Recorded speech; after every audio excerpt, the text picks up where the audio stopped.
The sight of trenches, endless mud and mass destruction, with just the stumps of trees emerging from a boggy, churned-up landscape, is rightly associated with World War I.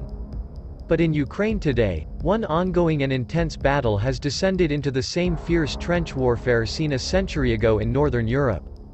For several months now, Russian and Ukrainian forces have been fighting for control of the city of Bakhmut in eastern Ukraine, in what is essentially a key part of a larger battle for control of the Donbass. The Donbass is a region in eastern Ukraine that contains two pro-Russian, so-called republics that Russia says it wants to liberate. As the Battle of Bakhmut drags on, however, the area has been likened to a vortex for both the Ukrainian and Russian forces, of regular units and the state-sanctioned paramilitary organization, the Wagner Group, with both sides suffering what's believed to be heavy casualties with few territorial gains. Both sides have frequently reported the deaths of more than 100 of each other's soldiers per day.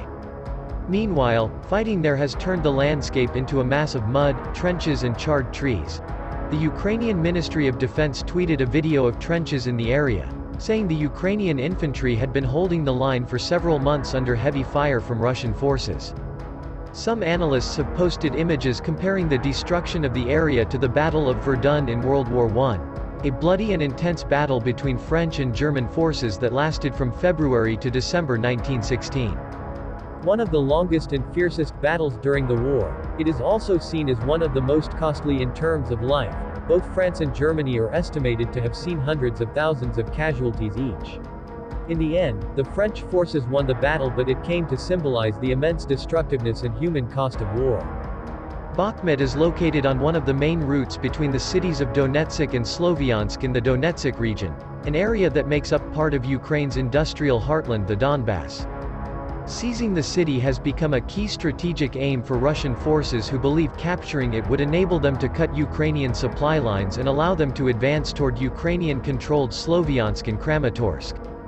Yuri Sak, an advisor to Ukraine's defense minister, Oleksiy Reznikov, told CNBC on Wednesday that Bakhmut was the epicenter of battles in eastern Ukraine with very fierce fighting there.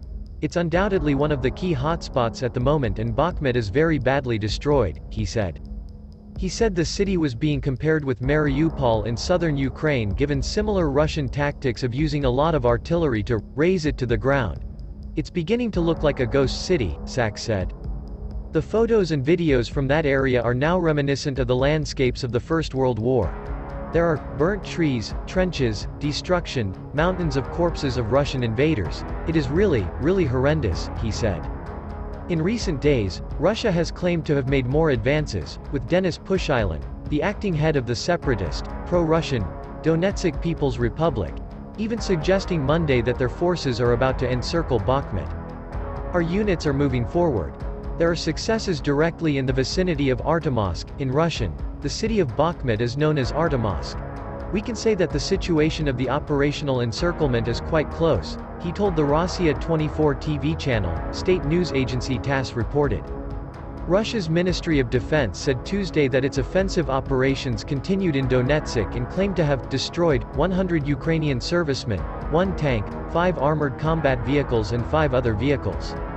For its part, the General Staff of Ukraine's armed forces said Wednesday that Russian forces continued to launch offensive operations in the Bakhmut area and surrounding settlements. Ukrainian Defense Ministry official Sak vehemently denied Russian claims that the city was close to being encircled, saying, "There is no question of any Russian encirclement or even semi-encirclement. This is a fake that is being spread now by the Russian